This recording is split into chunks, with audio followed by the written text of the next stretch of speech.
కత్తులు కటార్ల పేర్లు యాద్ చేస్తే ఏపీ సీఎం జగన్ సార్ జరుచుకుంటుండట. అందులో కోడి కత్తి పేరు చెప్తే చాలు దండం పెట్టి గండం గట్టెక్కి అని దేవునికి మొక్కుతుండట. అయ్యో పాపం అంత కష్టం ఏమొచ్చింది అనుకుంటుండ్రా. పోయిన ఎలక్షన్ల ముంగట కోడి కత్తి కొట్లాట అయ్యింది కదా, అది ఇప్పుడు ఇంకింత హీట్ లేపి ఏపీ పాలిటిక్స్ లా హాట్ టాపిక్ అయి ఆమరణ దీక్ష కాడికి పోయింది.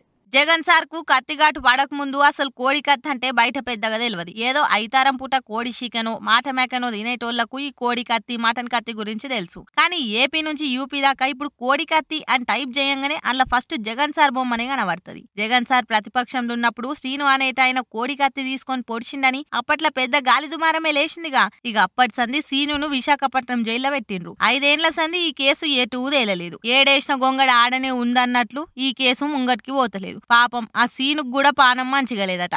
జల్దిన మనోన్ని విడుదల చేయాలి, లేకపోతే హెల్త్ పాడైపోతుందని కోర్టుల కేసు కూడా వేసిండ్రు. అయినా ఇప్పటి వరకు సాయి లేదు, సప్పుడు లేదట. ఇక విసిగిపోయిన సీను 18 నెలల సంది తిండి తిప్పలు మానేసి జైల్లోనే దీక్ష కూసుండట.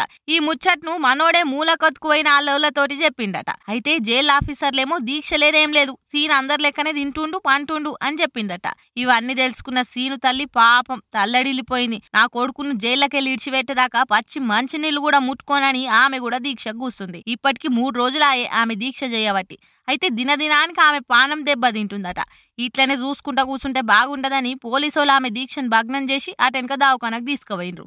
అయితే నా కొడుకుకు న్యాయం జరిగి జైల్లోకెళ్ళి బయటకు వచ్చేదాకా ఇట్లనే ఏడైనా సరే దీక్ష చేస్తా అని చెప్పింది ఆమె. ఎలక్షన్ టైంలో ఈ లొల్లి పెద్ద కథనే అయ్యేటట్లుందని వైసీపీలు బాగా ఫీల్ అవుతుర్రు.